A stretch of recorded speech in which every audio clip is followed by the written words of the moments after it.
Bien, aquí estamos de nuevo. Os saludo cariñosamente desde California. Gracias a Dios que Él nos tiene ocupados. No hay bendición más grande que estar ocupados en su palabra. Solo imagínate, todos los días estar ocupados en su palabra. Algo tiene que pasar en nosotros. Si nosotros nos mantenemos en Dios, en Dios, en Dios, en Dios, algo va a pasar con nosotros. Seremos transformados. Sí, Dios nos va a llevar a la cúspide, Dios nos va a perfeccionar, Dios va a tener misericordia de nosotros. Muy bien, no os olvidéis que estamos en las 42 generaciones que usó Dios para venir a este mundo. Me gusta mucho decir que Dios se autocrió, Dios se autoenvía. Así que Él es el dueño de todo. Él no es creado, Él es creador. Él es creado en la persona de Cristo, porque Él se autocrea. Y si tú no me crees, lee la Biblia con mucho temor y con responsabilidad. Allí dice que Dios dijo, sea la luz, y fue la luz. Así que Dios mismo se hace lo que Él quiere. Él cuando estuvo aquí en la tierra, Él dijo, yo soy la luz. Y también nos dijo que nosotros somos la luz. Así que cuando Él dijo, sea la luz, fuimos junto con Él. Qué lindo, hermano. Estoy hablando de 29 cosas que revela el Nuevo Testamento en palabras simples de quién es Dios. Fíjese, Dios tiene cuidado de darse a conocer a nosotros. Dios tiene cuidado de instruirnos acerca de Él. Así que pregúntate siempre qué clase de Dios vino en la persona de Jesucristo. Porque si Jesucristo es Dios, tú tienes que saber qué clase de Dios es el que viene a través de Él. Y por eso estoy muy contento, porque ya este es el mensaje número 180 de las 42 generaciones que tuvimos que hacer un paquetón grande, porque se nos volvió un paquetón grande. Yo creía que al hablar de las 42 generaciones que usó Dios para venir en carne a este mundo, yo dije unos 50, 60 mensajes cubre todo ese tema. Sin embargo, ya ahora voy por el mensaje 180, pero estoy muy contento porque poquito a poco he ido descubriendo cosas maravillosas de nuestro Dios. Y por eso, en estos últimos días que he estado compartiendo con ustedes, les dije que ese versículo de Juan 17:3 nos debe de impactar. Ese versículo dice, y esta es la vida eterna, que te conozcan a ti, el único Dios verdadero, y a Jesucristo, a quien has enviado. Hace unos 2 o 3 días estuve predicando en nuestra localidad, en la ciudad de Ontario, California, y les decía a los hermanos que la Biblia se puede simplificar. O sea que nosotros podemos decir que la Biblia solo habla de 4 cosas. Cuando usted la estudia en una manera completa, usted llega a conclusiones prácticas. Y podemos ver que la Biblia solo habla de 4 cosas. En general, todos los 66 libros solo nos van a llevar a la misma enseñanza. Dios Padre, Dios Hijo, Dios Espíritu y la Iglesia. Eso es todo lo que nos presenta la Biblia. Claro está que lo presenta en 66 libros desde diferentes puntos de vista. Y hoy día muchos hombres están ocupados porque yo me he dado cuenta que Hay muchos siervos de Dios que se ocupan bastante, pero bastante, en información secular. O sea que hay muchos ministros de Dios que están ocupados en cosas, entre comillas, ¿verdad?, proféticas, entre comillas, escatológicas. Ellos están muy preocupados del calentamiento global, están muy preocupados de la venida física de Cristo, pero se han descuidado de lo más importante. Y por eso yo desafío a muchos. Quizá mis mensajes no estén saturados de sabiduría humana, porque tampoco quiero. Tampoco quiero venir aquí a presentarme con sabiduría humana, con frases estereotipadas o tecnicismos, un léxico que impresione. No, no, no, no, no. Si quisiéramos hacerlo, claro que tenemos la herramienta y las habilidades, porque Dios nos escogió, porque tenemos la dotación de parte de Él de poder eh, expresar ideas. Y, y si quisiéramos, pues solamente nos ponemos a estudiar retórica y nos volvemos elocuentes, pero Pablo nos vacuna. Pablo nos dice, cuidado, ministros, y él mismo puso su ejemplo. Él mismo dijo, no he venido a vosotros con vana sabiduría, con vanas palabras, no, vine a vosotros con humildad y con el poder del Espíritu Santo.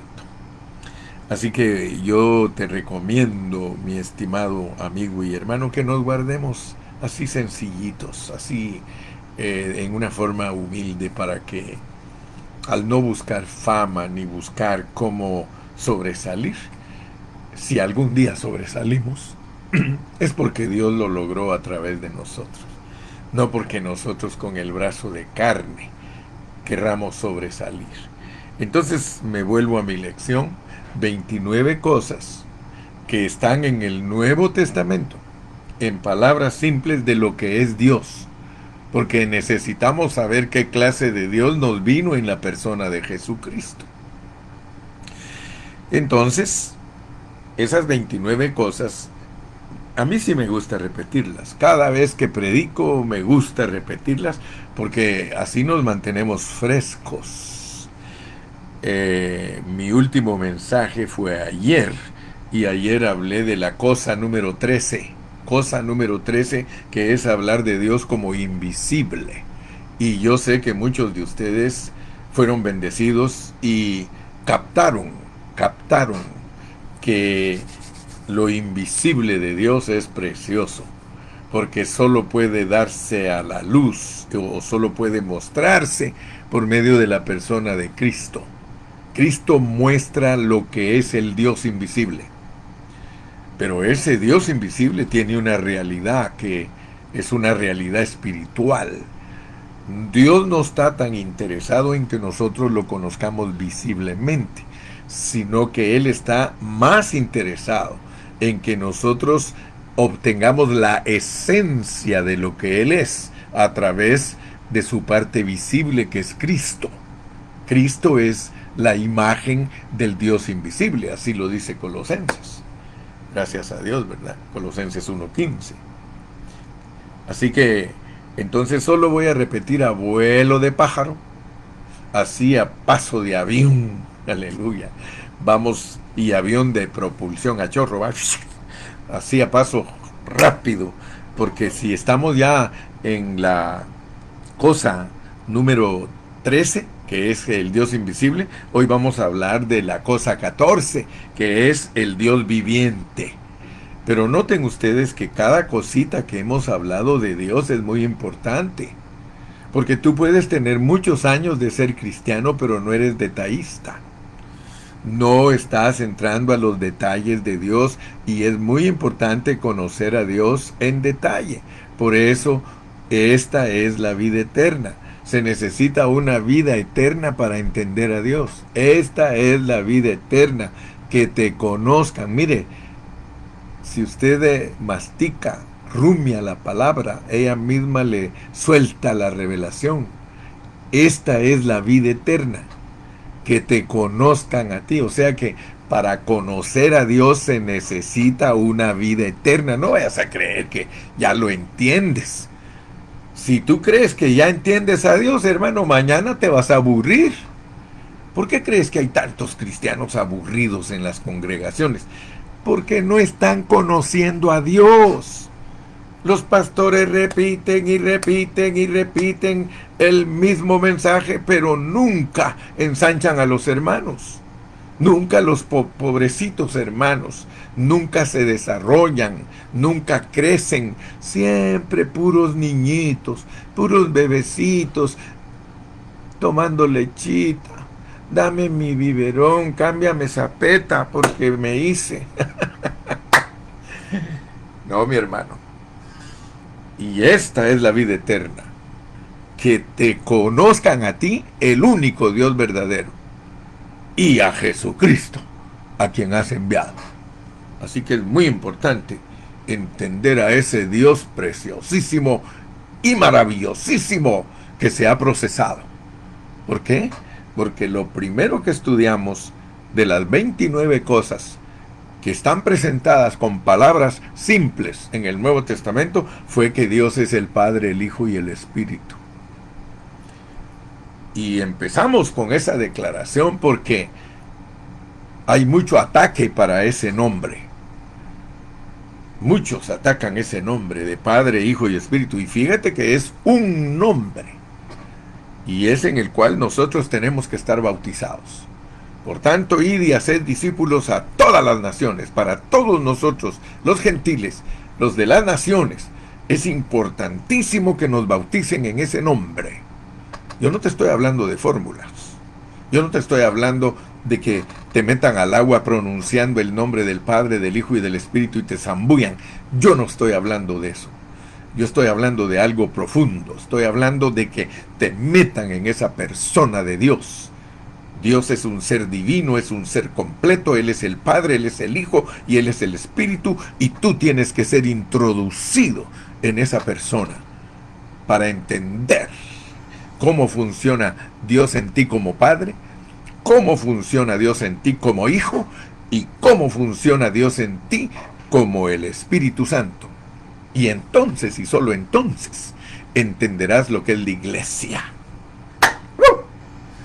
Hoy podría cantar hasta Estoy alegre 7 veces. ¿Te acuerdas de ese cantito? Estoy alegre, estoy alegre.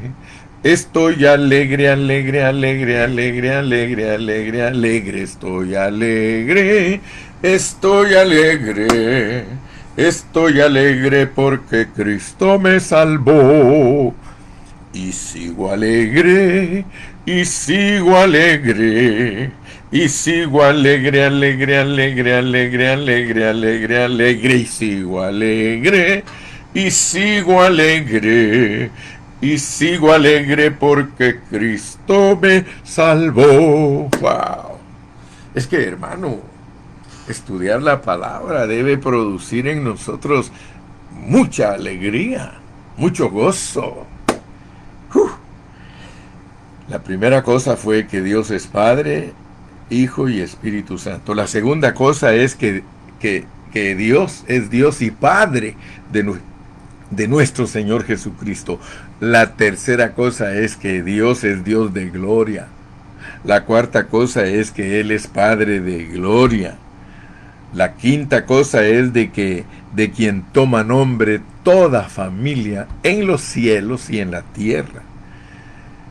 La cosa sexta fue que al que ninguno conoce excepto el Hijo, y al quien el Hijo se lo quiera revelar. La séptima cosa fue que Dios es fuente de todo. La octava cosa fue que Dios es el Padre de los espíritus. Novena cosa, que Dios es cabeza de Cristo. Décima cosa, el Salvador de todo. Onceava cosa, Abba, Padre, Papayito. Doceava cosa, el único Dios. Treceava cosa, que prediqué ayer, que Él es invisible. Pues hoy vamos a hablar de la 14 cosa, el Dios viviente. Y fíjate que cada una de estas cosas, debe de ser estudiada profundamente, porque cada una de estas cosas nos da a entender la clase de Dios que vino en la persona de Jesucristo. Por eso estamos conociendo a Dios en su persona, en su ser. Cada cosita que Él nos habla en el Nuevo Testamento es digna de ser escudriñada y entendida. Entonces, número 14, el Dios viviente. Hay un número de versículos en el Nuevo Testamento que revelan que Dios es un Dios viviente, y tú vas a entender por qué Dios quiere que sepas que Él es un Dios viviente. Vamos a ir a Mateo 16:16. A ver, mi hermanita Anita, que ya la vi por ahí, mi distinguida secretaria, por favor, pónganos Mateo 16:16. Y vamos a tomar nuestro tiempo. No tenemos prisa. Estamos aquí para disfrute. Me gusta mucho el logo, o más bien dicho, el lema de la iglesia Pan de Vida en Ixmiquilpan, Hidalgo. Dice, una congregación para disfrutar a Cristo. Aleluya. Así que reciban saludos, mis hermanos de Ixmiquilpan, Hidalgo, una iglesia ardiente y activa. Gracias, mi querida secretaria Anita. Dice, respondiendo, Simón Pedro dijo, tú eres el Cristo, el Hijo del Dios viviente. ¿Notas? Notas que Dios quiere que entendamos que Él es viviente. Fíjate todos los títulos, todas las cosas que Dios nos habla en el Nuevo Testamento de lo que es Él. Y la número 14 es que Él es Dios viviente. Tienes que saber que cuando Cristo vino a esta tierra, si Él es la imagen del Dios invisible, Él también es el representante del Dios viviente. ¿Quieres conocer a un Dios viviente? Conócelo a través de la persona de Cristo. Entonces, ahí en Mateo 16:16, el Señor Jesús es llamado el Hijo del Dios viviente. En ese versículo, el Dios viviente. ¿Por qué crees que se dio esta cosa del Dios viviente? ¿Bajo qué contexto se usó esta expresión? Esta expresión se usó en contraste. Ya sabes que cuando se habla de un contraste es una comparación. En contraste, en contra de la otra. Es lo opuesto. Entonces, ¿por qué Dios tuvo que decir que Él, cuando vino en la persona de Cristo, que Él era el Dios viviente? ¿Tú te recuerdas cuando el Señor Jesús le preguntó a sus discípulos, ¿quién dice la gente que es el Hijo del Hombre? Ahí te recuerdas que fue la respuesta de Pedro. Le dijo, tú eres el Cristo, el Hijo del Dios viviente. En contraste, ¿de qué se dice que Cristo es el Hijo del Dios viviente? En contraste de una religión muerta. Hermano, por favor, escuche bien. El judaísmo es una religión muerta. Es una religión abominable. Solo piense lo que estoy diciendo, hermano. Porque la religión judía mató a Cristo, hermano. Mató a Cristo. Usted sabe que lo que es la política, la religión y la cultura, esas matan a Cristo, hermano. Por muy buena que sea una política, por muy buena que sea una religión, hermano, sí, por muy buena que sea una cultura, siempre va a matar a Cristo. Entonces, el Dios viviente se encarnó en Cristo, lo cual nada, absolutamente nada, tenía que ver con la religión muerta judía. Fíjese, nada. En primera de Timoteo 3:15, pongamos ese por favor, hermana Anita. Primera de Timoteo 3:15.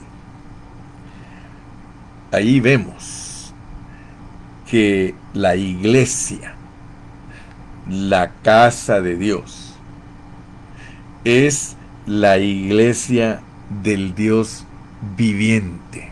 Estamos ocupados en la 14 cosa, el Dios viviente.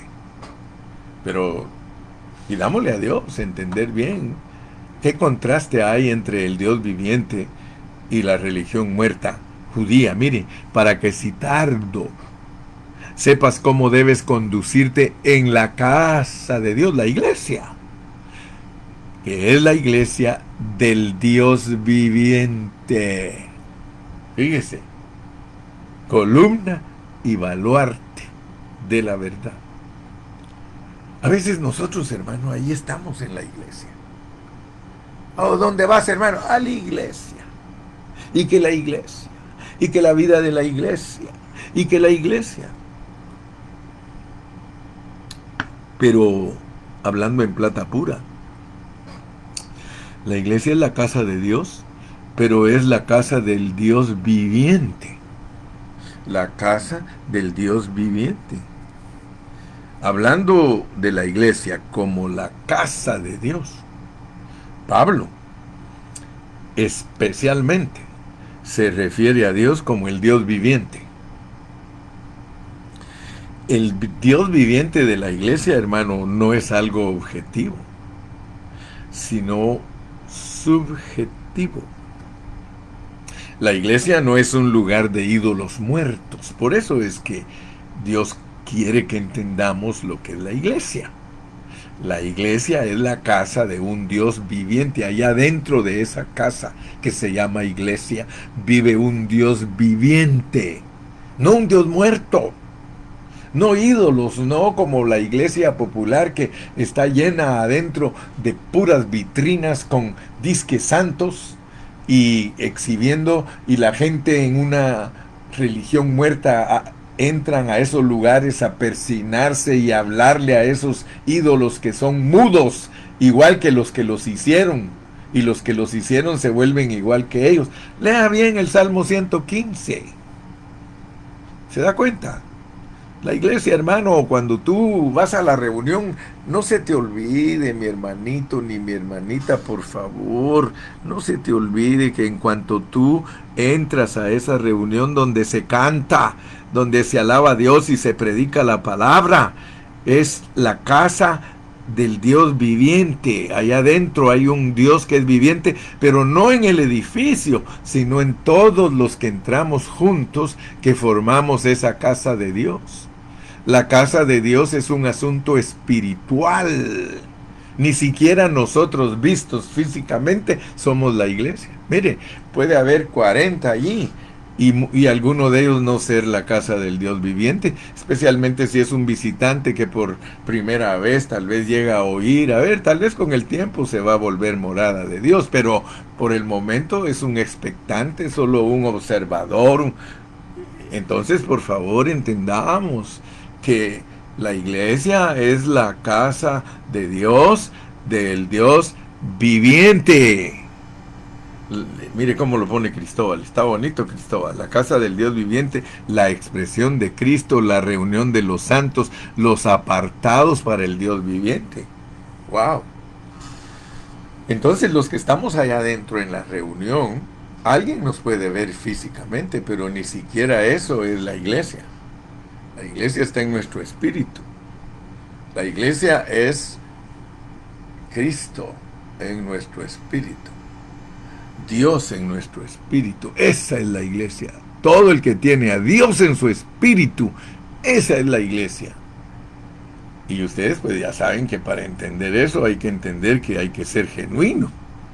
Porque si hay alguien ahí que dice que es la iglesia, Comenzando que algunos dicen que el edificio es la iglesia. Seguido a eso, otros dicen que todos los que están ahí adentro son la iglesia, pero ahora Dios nos lo reduce más y nos dice, los que me tienen a mí, los que tienen mi vida dentro de ellos, los que tienen al Padre y al Hijo por el Espíritu dentro de ellos, esos son la casa. Ese es el producto de lo que tienen adentro, hermano. Uno es lo que uno tiene adentro.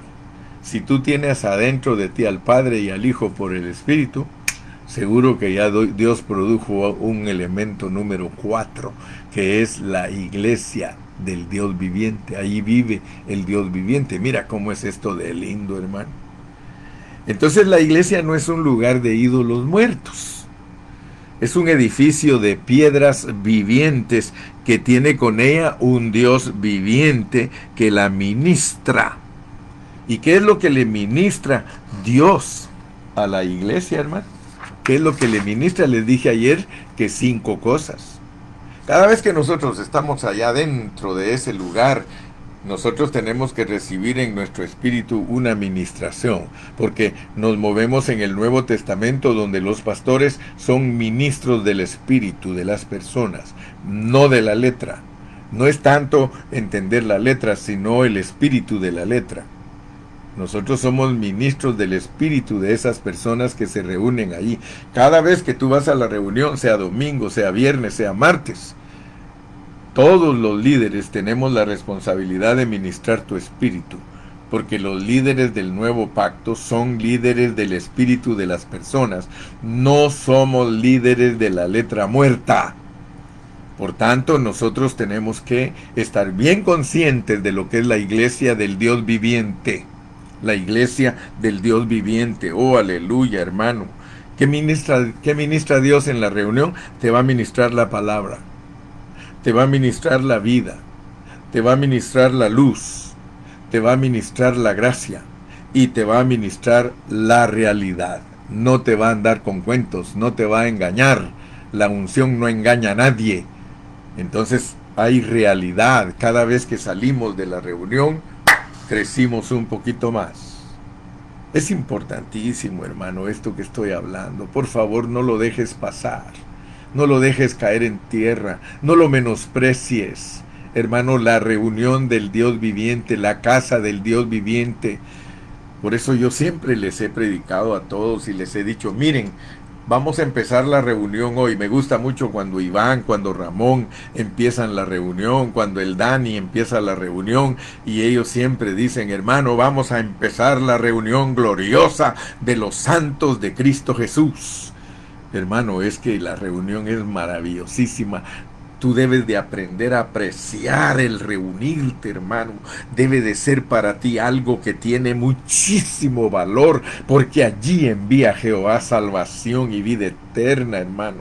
Bendición y vida eterna.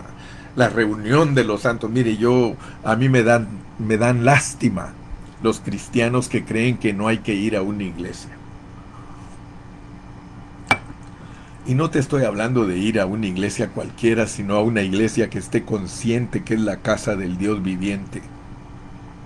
No todas las congregaciones tienen una concepción clara y correcta de lo que es la iglesia. La iglesia es la esposa de Cristo, la iglesia es la carne de su carne y hueso de sus huesos. Ay, ay, ay, Señor Jesús. Es que hasta que uno entiende, hermano, lo que es la iglesia, que es la casa del Dios viviente, uno puede ser que perciba la verdadera bendición, hermano. Yo quisiera tener inyecciones de cada cosa. Yo quisiera que hubiera una inyección que nos hiciera conscientes de que la casa de Dios, la iglesia, es la casa del Dios viviente. Y que se hiciera carne en nosotros, porque es que nosotros somos oidores olvidadizos, hermano. A nosotros de repente nos emociona una palabra y la hacemos viviente en nosotros, pero mañana ya pasó 24 horas y otra vez, hermano, olvidados de la realidad. Por eso es que todos los días, hermano, todos los días nosotros tenemos que renovarnos, todos los días nosotros tenemos que dejarnos transformar, todos los días tenemos que morir. Mire, usted va a ir entendiendo poco a poco al apóstol Pablo. Él dice, por causa de ti somos muertos todo el tiempo, hermano, muertos para el mundo, pero vivos para Cristo. Entonces, esta 14ª cosa, hermano, el Dios viviente.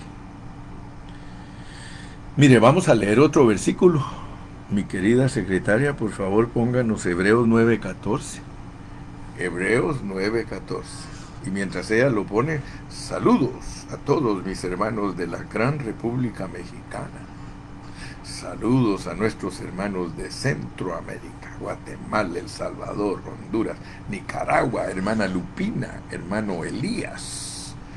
Que Dios los continúe bendiciendo ahí donde están, hermano. En Ecuador, todas las congregaciones, Dios los bendiga a todos. Guillermo, Luchito, todos los siervos que de verdad están trabajando para Dios, que Dios los bendiga, hermano. Dice Hebreos 9:14. ¿Cuánto más la sangre de Cristo? ¿Cuánto más la sangre de Cristo, el cual mediante el Espíritu Eterno se ofreció a sí mismo sin mancha a Dios, limpiará vuestras conciencias de obras muertas? Aquí hay otro contraste, hermano. Para que sirváis al Dios vivo. Fíjese, qué tremendo. Cuánto más la sangre de Cristo, el cual mediante el Espíritu Eterno se ofreció a sí mismo sin mancha a Dios, limpiará vuestras conciencias de obras muertas, para que sirváis al Dios vivo. Hermano, mucho tiempo atrás escribí el folleto de los rudimentos de la doctrina de Cristo. Hace ya como 30 años que yo escribí ese folleto de los rudimentos de la doctrina de Cristo. Y ahí se habla de las obras muertas. Ahí, ¿sí? Y yo me acuerdo que allí en ese folleto expliqué que si hay obras muertas, tienen que haber obras vivas. Y entonces explicamos la diferencia que hay entre las obras muertas y las obras vivas. Hoy no voy a hablar de eso, pero quiero de que ustedes se den cuenta que Hebreos no es un libro de doctrinas, sino que es un libro que enseña al Dios viviente. Y para tener contacto con ese Dios viviente, nosotros debemos ejercitar nuestro espíritu. Leamos también Hebreos 4:12, porque el espíritu, hermano, es una espada. Si nosotros ejercitamos nuestro espíritu, hermano, entonces Dios va a actuar como espada que rompe. Sí, mira, vamos a leer Hebreos 4:12. Hebreos 4:12, porque cuando ejercitamos nuestro espíritu, la espada hace una división en nosotros y nos trae claridad a nuestra mente. Mira, porque la palabra de Dios es viva y eficaz y más cortante que toda espada de 2 filos, y penetra hasta partir el alma y el espíritu y el cuerpo, mire, las coyunturas y los tuétanos, y discierne los pensamientos y las intenciones del corazón. Así que en estos versículos nosotros podemos darnos cuenta cómo es que Dios discierne nuestro ser entero. Dios hace la diferencia en nosotros de espíritu, de alma y de cuerpo. Y Él nos quiere bendecir en todo nuestro ser cuando nosotros ejercitamos nuestro espíritu, porque estamos en la iglesia, la casa del Dios viviente. O sea que ese Dios viviente cuando tú llegas a la reunión, imagínate que te están ministrando la palabra. Si al estar escuchando tú al predicador, estás escuchando al pastor predicar, y Dios trata con tu espíritu, Dios trata con tu alma, y Dios trata con tu cuerpo. Entonces estás disfrutando.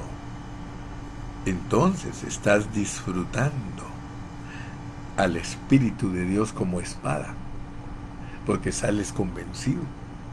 Tu conciencia la limpia la sangre del Cordero. Dice, cuánto más la sangre de Cristo. Entonces, Hebreos 9:14 nos dice acerca de las obras muertas y del Dios viviente. Antes que nosotros fuéramos regenerados, porque acuérdate que tú naciste de nuevo. Con solo creer naciste de nuevo. Ya eres un baby.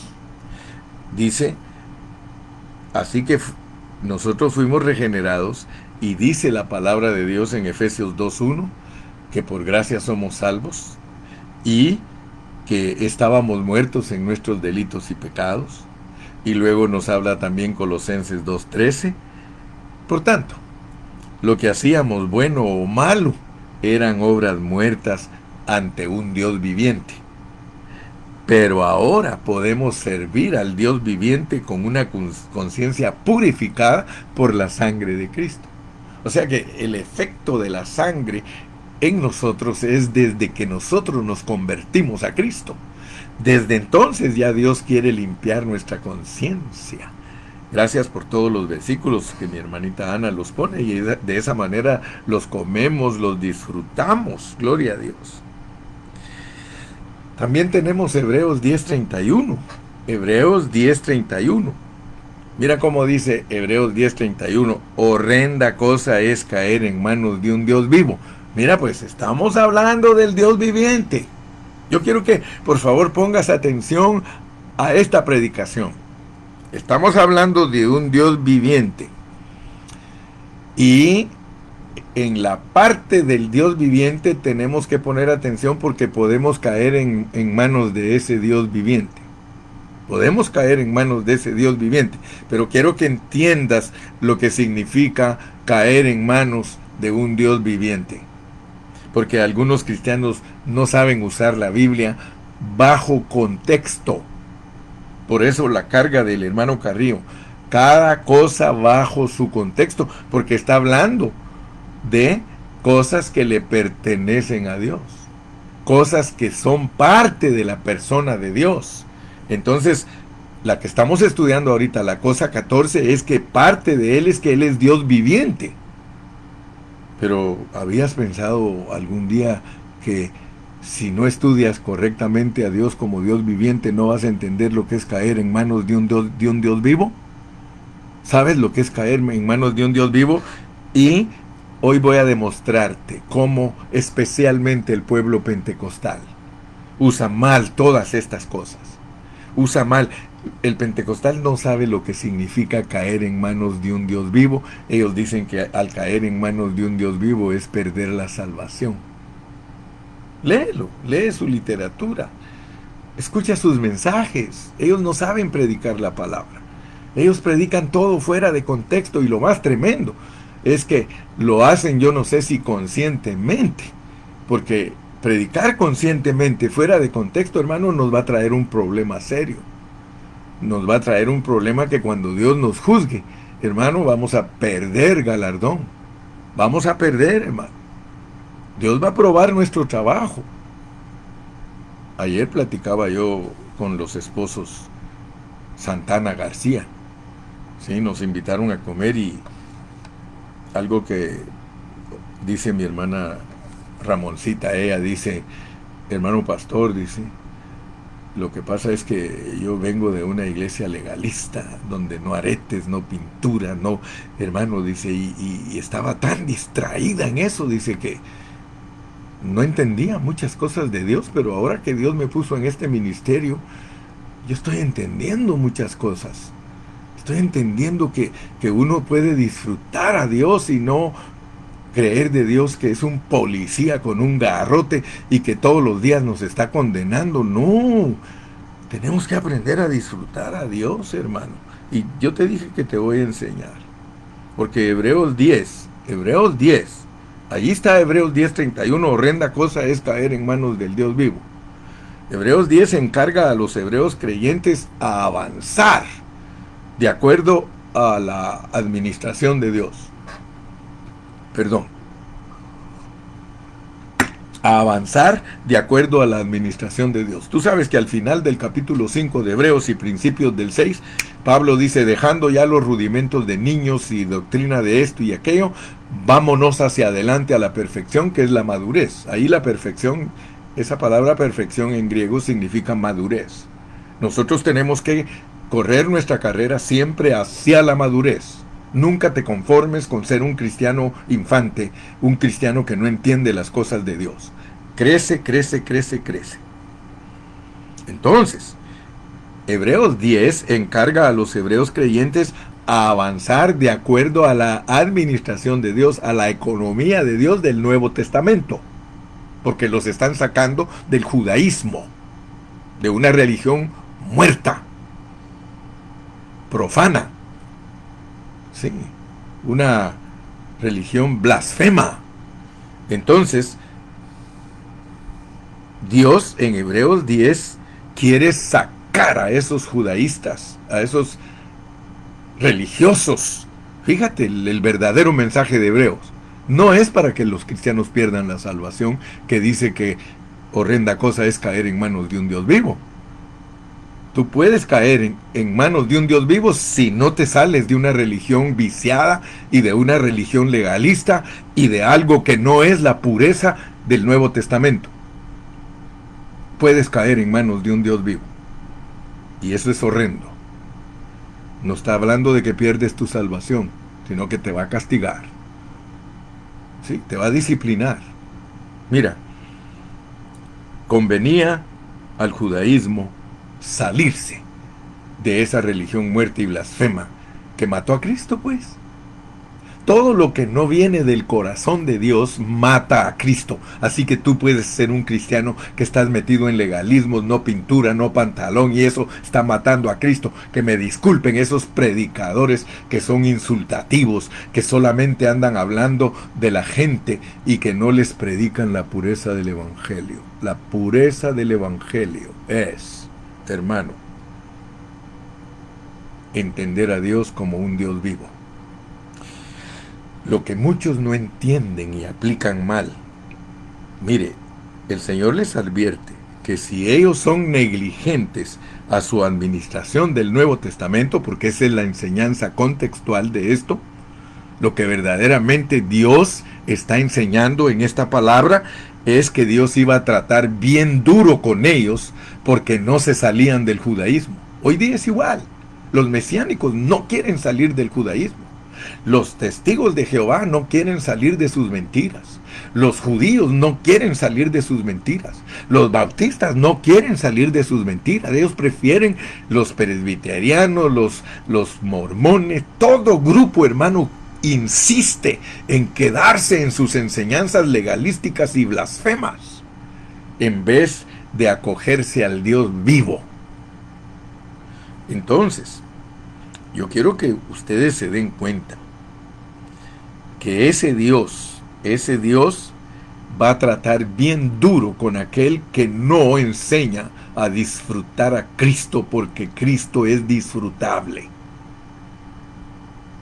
¿De qué me sirve a mí ser millonario si todo el tiempo estoy regañando a mis hijos y tengo regaño tras regaño que no quiero que se gasten el dinero? Entonces, ¿para qué soy papá rico de ellos? Porque hay papás que son millonarios y tienen mucho dinero, pero a sus hijos ni siquiera les dan el gozo de disfrutar ciertas cosas. Todo el tiempo solo están pensando en cómo multiplicar sus riquezas. No, hermano, hay que enseñarle a los hijos a ser generosos. Yo conozco padres que tienen mucho dinero y a sus hijos nunca les enseñan a regalarle a los pobres, nunca les enseñan que a la iglesia hay que regalar, que hay que llevar ofrendas. Sí, y tienen mucho dinero. Pero les enseñan, no vaya a gastar el dinero en esto, no vaya a gastar el dinero en aquello. Hermano, qué tanta restricción. Y esos muchos hijos de ricos, hermano, son los más pobres. Y así le pasa a muchos cristianos, teniendo el disfrute millonario espiritual de Cristo, están viviendo en unas pobrezas en una paupérrima pobreza, hermano, como mendigos. No, hombre, Cristo es disfrutable. ¿No ve que la Nueva Jerusalén se llama la ciudad del Dios viviente? La ciudad del Dios viviente. Oiga que no dije ciudad, porque en Guatemala mucha gente dice ciudad. Se dice ciudad. Ciudad. Yo me acuerdo, yo tenía muchos compañeros cuando estuve estudiando que sabían hablar, eran elocuentes, pero cuando hablaban esa palabra decían en la ciudad de Guatemala. Es ciudad de Guatemala. Muy bien, pero esos son solo comerciales. Hebreos 12:22 habla de la ciudad del Dios viviente. Dice que nosotros no nos hemos acercado a un monte que se puede palpar, ni a una montaña donde aún los animales que se atraviesen ahí los atraviesan con dardo. Dice, no, no, no, nos hemos acercado a la ciudad del Dios viviente. Hebreos es un libro que trata con la religión muerta del judaísmo y revela a Dios como viviente desde diferentes ángulos. Así, allí nos dice que los creyentes del Nuevo Testamento tienen que acercarse a la ciudad del Dios vivo, la Nueva Jerusalén, en contraste con la vieja Jerusalén, que era una ciudad terrenal y muy querida y adorada por los religiosos. Sí, aún hoy día muchos hermanos se van a visitar. Ay, que es que las calles de Jerusalén donde caminó Jesús ya parecen la chilindrina. Hermano, Dios es viviente en todos sus caminos. Los creyentes hebreos deberían de permanecer en esas cosas, en todo lo que encaja con el Dios viviente. Así que creo que te queda claro que caer en manos de un Dios vivo, y que horrenda cosa es caer en manos de un Dios vivo, hermano, es no salir de la religiosidad. ¿Por qué? Porque si tú nunca sales de la religiosidad, nunca vas a madurar, nunca te va a perfeccionar Dios, nunca va a ser la obra que Él se ha propuesto hacer en ti de acuerdo a la economía divina del Nuevo Testamento, que Cristo se forme totalmente en ti.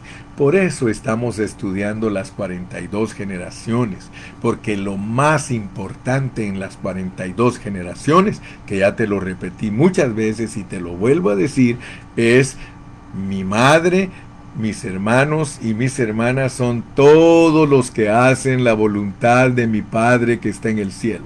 Así que el Señor Jesucristo hizo a un lado el concepto de que era bien importante ser familias de Él en la carne. Él lo puso aparte y dijo, no, lo verdadero es que hagan la voluntad de mi Padre que está en el cielo, y entonces ustedes son mi mamá, son mis hermanos, son mi hermana. Yo quiero ser la mamá de Cristo, hermano. Si usted entiende lo que estoy diciendo, gócese. Ser la mamá de Cristo es darlo a luz a Él, es que Él se forme en ti. Y te lo he repetido, ya a estas alturas, ya no es dar a luz a un bebé del pesebre. Nosotros tenemos una responsabilidad grandísima, dar a luz un Cristo de 33 años y medio. Aleluya, el que está en resurrección, un Cristo completo. Y para eso, hermano, hay que tener unos dolores de parto que son indecibles, porque no es lo mismo dar a luz a un baby, que es cuando tú aceptas a Cristo, ya lo das a luz como baby, que dar a luz a un varón de 33 años y medio con toda la sabiduría eterna de Dios. Que Dios te bendiga, y si Dios nos permite, mañana vamos con la cosa número 15. La cosa número 15, te la adelanto, es el inmortal que habita en luz inaccesible. Él es también inmortal y habita en luz inaccesible. Empieza a pensar para mañana, ¿cómo alguien de nosotros se puede meter en una luz que no tiene acceso? Es luz inaccesible. Hermano, cuando uno quiere entrar en una luz, hermano, se cubre los ojos porque no lo dejan ver. Pues mañana vamos a ver lo que es entrar en esa luz inaccesible. Despídete, dinos adiós. ¿Te gozaste? ¿Te gozaste? ¿Estás alegre? Pues si estás alegre, canta, dice la Biblia. Yo empecé cantando en esta mañana. See you tomorrow.